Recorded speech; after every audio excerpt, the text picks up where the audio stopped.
Welcome to the 18th episode of the Rain Race Podcast. Today we're going to be talking about the DPI and LMP2 split in the IMSA WeatherTech Sports Car Championship. We're going to be talking about updates to Manor's LMP1 program, discussing the new IndyCar superspeedway Aero package, and we're going to wrap it all up with some Corvette C8.R speculation. I'm Chris Aurelio. This is Rain Race. Let's go. Episode 18 of the Rain Race Podcast here. I'm joined alongside Kevin Rollins. Hi, guys. And if you're wondering why it's been almost 3 weeks now. In fact, it's like 20 days, I think, at the time this is being uploaded since our last episode. And the gap between that episode and the one before that was a couple weeks on its own. So, I mean, we've been taking a big summer break. Just a lot of different variables that count into that, but hopefully, and I keep saying this, but hopefully we'll be back to the regular weekly schedule soon, if said variables can be fixed. But to put it simply, we've been doing things.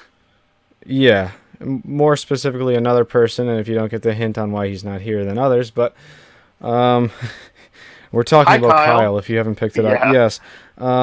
So pretty much because there is a lot of news to cover, because it's been almost 3 weeks, we're going to cut to the chase on this one. There's going to be no race recaps, so if you're here for those race recaps, I'm sorry.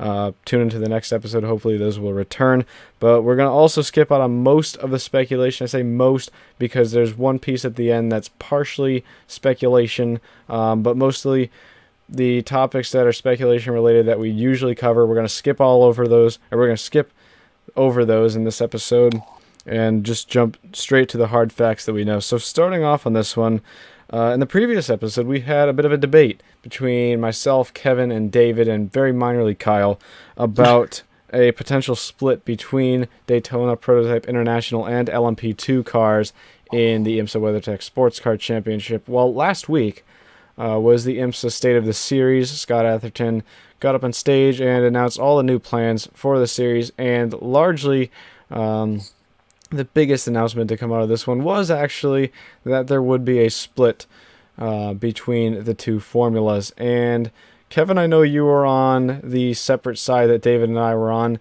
You were advocating for a split, but obviously this one isn't really exactly what you had in mind, was it? No, I was advocating for the cars to remain competitive to each other on track. Again, I can reference it to how ALMS was in the late 2000s with the P1 and P2 cars, the Audi versus Porsches, where they're competitive on track, but they're fighting for their own individual class wins. And it doesn't look like that's going to happen. Unfortunately, the global spec cars are going to be literally run in the same exact setups that they run in the FIA WEC, and the DPI cars are pretty much going to be, in essence, unleashed. Well, yeah, I just want to touch on some of the regulation changes from this announcement. First off, the DPI cars will be restored to their original performance levels. That will result in slightly higher budgets across the board, at least with the DPI formula. Also, more of a return to the pace that they were setting pretty much at the Rolex 24, when they're just pretty much dominant over the LMP2 cars. But on top of that, there are more changes to the LMP2 class, because in LMP2, there will be a mandated bronze or silver rated driver in that lineup. And IMSA is saying no more super silvers. And if you're not aware of what that is, it's basically a way to cheat the system, where a more experienced driver gets an FIA silver ranking rather than a gold, or even in rare cases platinum. So no more super silvers. IMSA is saying they're going to try to eliminate that.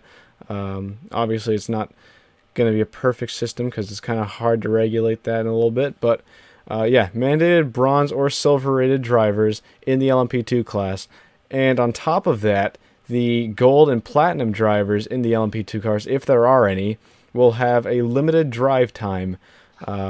So you can't see drivers who are gold or platinum doing 2/3 of the race or 3/4 of the race. It's going to be limited on how much time they can spend in the cars. Now, a majority of the teams were in favor of these changes, most particularly the DPI teams that were advocating for the split in the first place, notably Penske. We talked about that in the last episode. Only team I've seen so far that's actively against it would be Core Autosport. John Bennett saying that he's against the whole formula change. Obviously, they're 2 wins now in a row up against these big factory DPI teams, so I'm not really that surprised to see him saying it. And me personally as well, it's not really what I would want to see, but we did the whole debate aspect of that in the last episode. But yeah, really just a change that I'd say, I don't know, if it's popular among the teams, I think it could be taken as a positive, but IMSA is saying that they expect to get more European teams for the endurance races next year than they did this year, and I don't see why people would spend big money to come over to the United States and race in the Rolex 24 when in essence they don't really have the chance to fight for an overall win. I don't really see the incentive behind that. There's several points I want to cover. First off, the winner of LMP2 is still going at the Rolex 24 is still going to get a Rolex watch. So, it doesn't matter for those guys.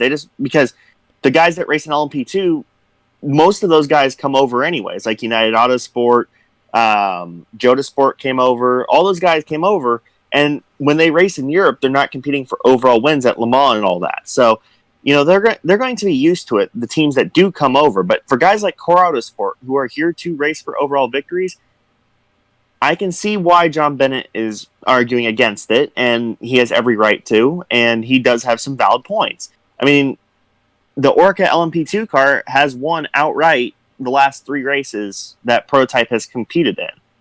So, there's a lot of politics to it. Honestly, I do not like the idea of LMP2 cars becoming the Pro-Am, quote-unquote, prototype class in IMSA. I would have rather seen something like LMP3 become the Pro-Am class. But, what you going to do? I'm very curious to see how it's going to work out, though, because IMSA has managed to make something look bad on paper, but actually make it seem decent on track. I'm going to respectfully disagree with a statement you said a couple of minutes ago when you said it's not really going to matter to these international teams to come over because they're not really over there fighting for overall wins. Well, half the time they are, because if they're coming from the European Le Mans Series, the top class... Well, yeah, because there's no P1. Yeah. There is no P1. But I don't see why there'd be incentive for them to spend extra money. I personally do think that the reason why these guys come over is to try to get an overall win. Because David talked about this in the last episode. I think that once that incentive is gone to get an overall win, I feel like it takes part of the value away. Now, I'm sure we'll still see some international teams coming over from next year. Maybe I'll just completely eat my words and we'll get more cars from the international base than we had this year. But I just personally don't see the incentive behind it quite as much as the past 2 years where they could be out there fighting for overall wins, despite the, slight odd BOP pace deficit between the two formulas. But I'll say this. LMP2s can still feasibly win overall at Daytona, even though they're in their own separate class. The DPIs have had reliability issues because look at it like this. They have their own manufacturer-specific bodywork, and they have manufacturer engines. Meanwhile, you have the tried and true Gibson engine that races pretty much everywhere. Reliability on the P2 side has been amazing. Remember, they got on the overall podium of Le Mans last year against P1 cars that were significantly faster than the DPIs. Again, it was a reliability race, but the P2s are pretty well solid.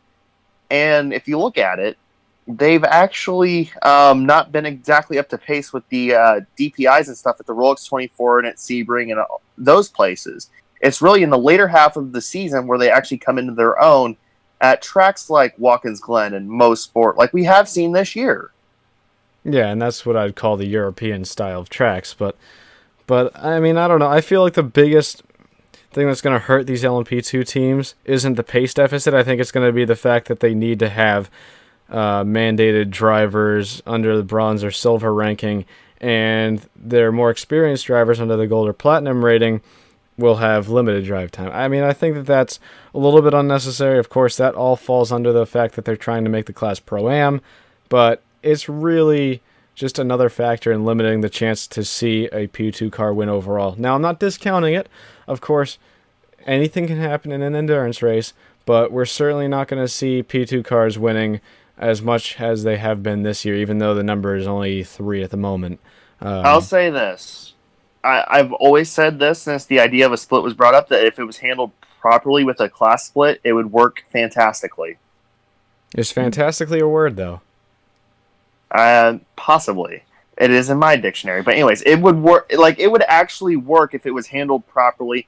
And that's why I'm sort of saying wait and see what happens at Daytona, because we really don't see the proper changes come into effect until after the fall test at Daytona, until after the Roar before the 24. We'll really get an idea of what we're in for after those tests. So I'm kind of saying wait and see before you really throw out a huge negative judgment. All right, well, I'm going to move this on to the next topic, which is also prototype related. We're going to be talking about Manor LMP1's program, also known as Ginetta. Now, the 6 Hours of Silverstone is pretty much next weekend at the time of this being uploaded. And Manor is going to be missing out on this race. And if you've been following the World Endurance Championship, you would have seen that they skipped out on the Spa round due to financial issues. Well, this one is slightly different. And Kevin, I'm going to let you take this one since you have a little bit of a better understanding on everything that's going down in terms of the power unit side of this program. Okay, so basically, and this is big for them because this is Ginetta's home race at Silverstone, and it means the world to them. But they're missing it because they are switching engine suppliers. Now, ever since the inception of the Ginetta LMP1 program, it's been known that the factory quote-unquote back team, which is Manor Racing, would be competing with Mechachrome engines. Well, we've seen at the 24 Hours of Le Mans that the Ginetta Mechachrome in its first ever race in general had a lot of issues, but it actually finished.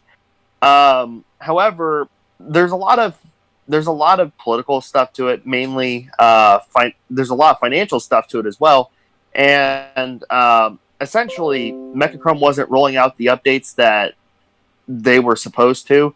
So Ginetta and Manor decided to dump them and go in favor of the AER engine, which is actually, on paper, a smart decision considering how well it actually worked with the BR engineering car. Now, this has actually gone on to lead to a war of words between Mechachrome and Ginetta and Manor.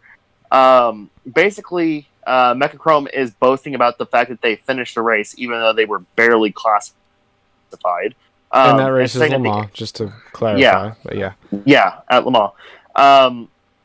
And they're bragging about how they actually finished the race, again, barely, and the AER could not. Now, again, I kind of take that insult with a little bit of grain of salt, considering the fact that the one AER car that actually had a chance to do it actually crashed and did not have a mechanical failure, that being the number 17 BR Engineering SMP car.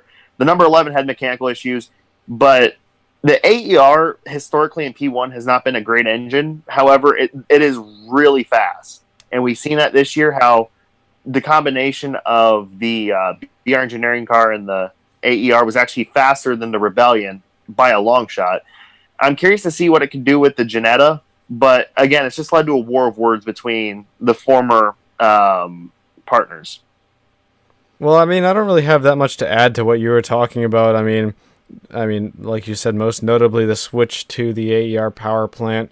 I think that that's partially a good decision on their hand, actually. I mean, I know that Mechachrome has been saying, "Oh, AER can't finish a race," but as I said, their actual car that was doing really well actually crashed and had no mechanical issues. Well, all right. So here's where you have to factor this in. Number one, their engines are fast. Okay, that's been proven with the with the BR1 cars.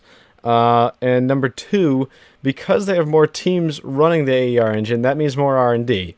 So Oh, if the, I mean, yes. obviously the engine has teething issues right now, but they have more R&D because what do they have? 3 or 4 cars running AER engines. So With the two Ginettas, it would be four. yeah, so I mean, they're getting a ton more R&D than they would from just a 2 car team. So, I mean, obviously, Mechachrome, Ginetta didn't really give them that much of a shot. They only showed up at one race. Well, I say showed up. They only raced in one race because of obviously what I said with Spa. They literally turned laps at Spa too. Yeah, well, that's true, but they didn't race. But I think that this will be a positive for Manor. We'll have to see over the next coming months and continuing into the super season. Like I said, 6 hours of Silverstone is the weekend after this goes up. So tune into that if you want to. I was going to say if you want to see us eat our words, but they're not running at Silverstone, which is the whole point. We're waiting until like October at Fuji. Yeah, yeah. All right, next thing, and this is also going to be largely your part to take over because we're going to be talking about IndyCar superspeedway Aero kits. Yay! This was something that was brought up after the Indianapolis 500. In fact, I talked with you about this. Actually, it was more or less brought up during, and we heard it a lot in our driver interviews about the issues with the car. Yeah, I mean, and that was more just the drivability of the car. But after the Indy 500, we got more into the excitement of the racing that came out of it because obviously these cars are extremely low drag and they don't really put on that pack racing style that everybody became so accustomed to back with the Aero kit era DW12. So, and you can speak in person for this because you were there. But they were at the Indianapolis Motor Speedway last week testing new Aero. So I'm just going to highlight some of the changes here and then you can go further in depth. But the first thing we're seeing is a new front wing. Now, the end plates on the new front wing, correct me if I'm wrong, but they're going back to the original DW12 style front wing end plates, or at least something very similar to that. Actually, they're going to wing end plates that are shaped like the Honda Aero kit. Oh, really? I thought, okay. Yeah, they're going to the Honda Aero kit shaped front wing end plates, and also there's actually a larger main plate on the front wing as well. Okay, yeah, so we're going to be looking at slightly more front downforce. Now, I don't know, I mean, you talked to, who did you talk to who said that when you were in the draft, or in the slipstream, there is a lot of aero wash, and it's really hard to handle the car. I forgot who said, I think it was Davison. Believe it's Howard. Howard, okay. Howard. I think it was Howard. Right. Yeah. Actually, I think it was Davison and Howard both. I mean, there was that really weird common theme between everybody we spoke to. Okay, so this should make the handling in the slipstream slightly better. I'm assuming that's what they're going for on that end.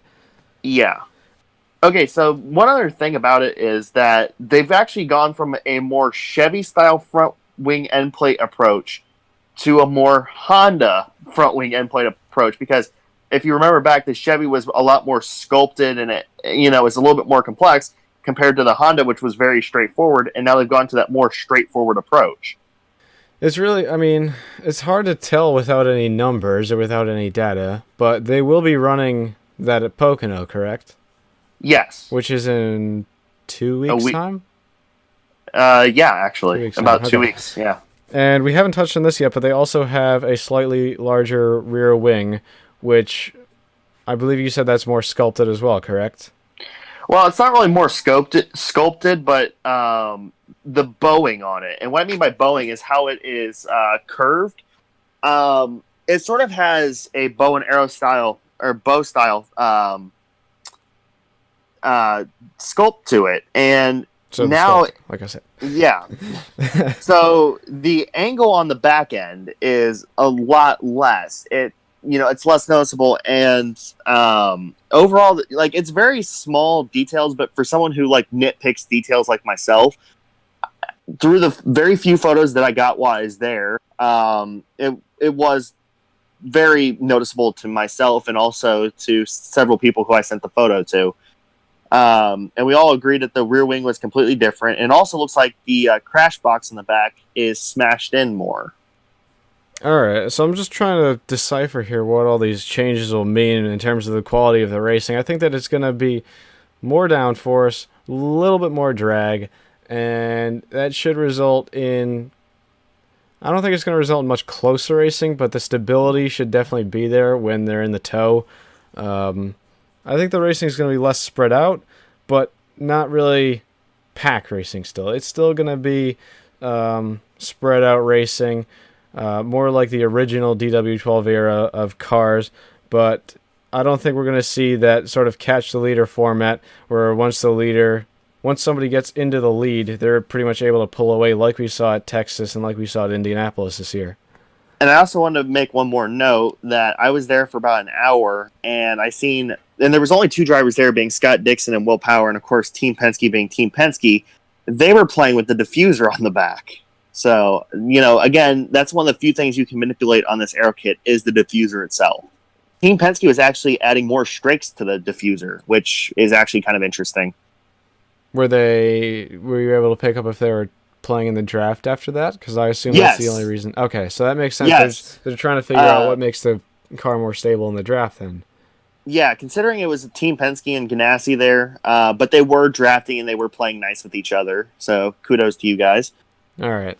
I mean, that all makes sense. I will have to see what this all means in Pocono in a couple of weeks. I will say, to note, off of what I saw, we're starting to see. I noticed them actually starting to race a little bit more like they did in the DW12s, where I forgot what the terminology for it was. Of course, we're recording this really late, but oh yes, it is after 2 a.m. I want to point that out. But pretty much as soon as Will Power was able to tuck up behind Scott Dixon, he was able to slingshot. That's the word. He's able to slingshot through the corners past Scott Dixon, and then Dixon would do the same thing every couple of laps, and they just swap like that. So you're talking about like a 2012, 2013 Indy 500 style then? Again, this is based off of what I observed at the test and the little time that I was there, considering I was there during a lunch break. I really wasn't there for much of it, but I was there for about an hour, and I was noticing some slingshot racing, which is very, very interesting. Yeah, and like I said, we'll have to see what this all means in Pocono in a couple of weeks. But moving on to our last thing of the day, and I know I said at the beginning that we weren't going to have a speculation-based episode. We were going to try to keep it all straight to the facts. This is slightly speculation-based, and I just want to give full credit here to Sportscar 365 and their sources, because we are pretty much relaying all the information that they have pulled into this segment of the episode right here. We're going to be talking about the Corvette C8R, or whatever they're going to end up calling it. Assumingly the C8R, though, just following trends. Now, this morning, actually it was yesterday now, technically, but it'll be August 8th, there was a release early in the morning on Sportscar 365 showing spy photos of a Pratt & Miller tested car on the front straightaway at Road America. Now, unfortunately, for car guys like myself who want to get the inside scoop on all of the new and developing things, they didn't get a photo of the front end of the car. It was just the rear end. But that was enough to tell us that the car will be mid-engined. And I think that this is something that we were all expecting. But later in the day, there was another report that came out along with a soundbite. If you're watching this on YouTube, I'm going to link this in the description below. It's just a link to SoundCloud, and you can hear what this new car sounds like. And let me just tell you right now, it sounds nothing like a traditional Corvette. I mean, you go from the C5 to the C6 to the C7. There's a little bit of change across the board, obviously. It's still the same throaty V8, but this sounds nothing like that, nothing like I expected when I first listened to it. But they also made the assumption that the engine will be twin turbocharged. Now, I believe that there were some possible leak schematics involved in this, but don't quote me on that. But if you listen to the soundbite that I'm going to link, you can tell that sort of like the Porsche sound leak when they released the new RSR, it sounds turbocharged, it has that distinct turbocharged sound. Now, of course, the Porsche engine ended up being naturally aspirated, so we're going to have to see if the same thing comes out of this front here. So Kevin, obviously you're a Corvette fan yourself, and these changes are pretty substantial, because for 50 years now plus, Corvette has been front-engined, for the most part naturally aspirated, with a couple of exceptions of cars being supercharged. I mean, this is just a huge change in this car, and it looks like we're going to be seeing this in the road car format as well, obviously, because GT specification for the most part follows the road car format. So I just want to get your take here on your personal opinions on the large changes that we're seeing for this new generation Corvette. Corvette has always been about being loud, proud, and American. And, the fact that they're taking a different approach, I'm not the biggest fan of it, but you know what? I can understand it. I mean,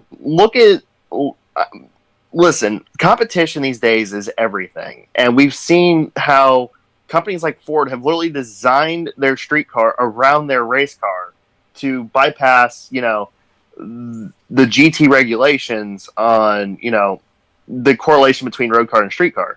I can understand why Corvette's doing this, because they want to remain very competitive.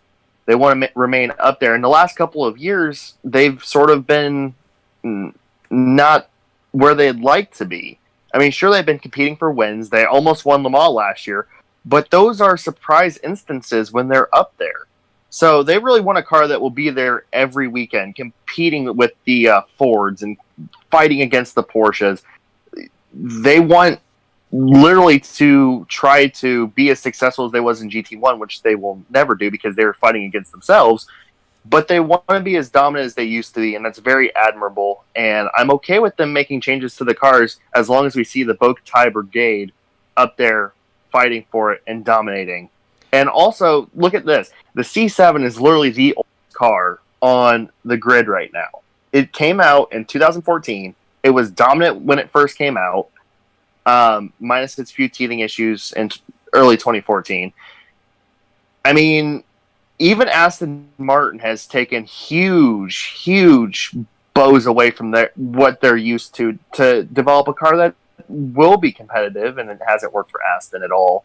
But, I mean, I'm very curious to see what Corvette can do with this car.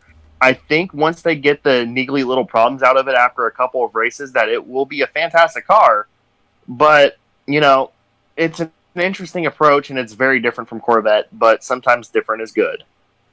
I just want to point out quickly, just a very technical thing. You pointed out battling with the Porsches, battling with the Fords. But as far as I'm concerned, this car won't be battling with the Fords, because the Ford is out of the homologation cycle after the 2019 season, at least in IMSA. And this car, Doug Feehan said it's not going to Le Mans next year, and I assume as part of that, they're not going to be racing IMSA next year. So another interesting thing that you said, and this kind of stood out to me, is that you said that a lot of road car manufacturers, particularly in GTE now, are designing their road cars around the race cars. And Yes. 5 years ago, not even 5 years ago, it was the other way around. They'd have the road cars, and they'd develop the GTE car around that. But I mean, it's completely correct, because you saw Porsche taking a stance with, a quote-unquote mid-engine 911 RSR. I mean, literally, they launched the Ford GT race car edition before they did the street car edition. Like, it was announced it was going to be a race car before really it was a road car.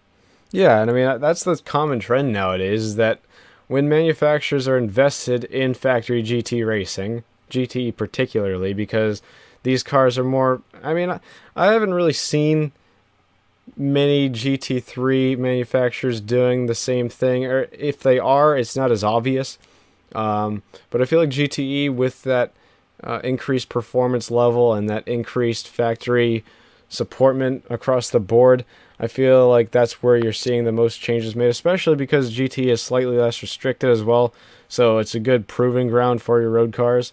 But yeah, like I mentioned, the trend has completely changed, where you used to have the GTE car revolve around the road car, and now it's the road car that's being developed either side by side with the race car, or developed based on data from the race car. So, I mean, it's just a complete 180 in terms of what we've seen in the past couple of years. Oh yeah, and those rules, considering the road car and the street car, have really made for some interesting arguments. I mean, more specifically, there was the Ford thing a couple years ago when they won Le Mans. Everybody protested it. The other teams, that is, protested it because they didn't have any street cars. But the rule is that they sign, or the rule is, in order to race a car before you have street cars out, is all the teams have to sign a waiver saying it's okay for them to race, which they did. So. Yeah, the rules are interesting, but I think Corvette's taking a page out of some of their competitors' books and developing the race car, or developing the street car around the race car. Yeah, I think that you pretty much hit the nail on the coffin on that one. But yeah. So anyway, that's gonna wrap it up for this one of the Rain Race podcast. Like I said in the beginning, it's a slightly different format from what we usually do. If you've watched any of the old episodes, or listened to any of the old episodes, I should say, you would know that's completely true. But hopefully we'll be back next week with Kyle. Yeah, we will go back to some race recaps, cover more in-depth news. But this one was kind of just a filler episode because we couldn't really go a full month without making an episode. So yeah, anyway, you can ask us questions on Twitter if you want. You can just use hashtag AskTRRP, and we'll answer it in a future episode. Also, on the note of Twitter, at Rain Race Podcast, you can follow us there. And all of Kevin's stuff will be linked at the top right on YouTube, but it's pretty much just Kevin Rollins or Kevin's racing photos if you're on the Instagram side of thing, or Twitter. But yeah. Pretty much all the promotions are done there. That's going to wrap it up for this one. I hope you all enjoyed it, and I'll catch you in the next one.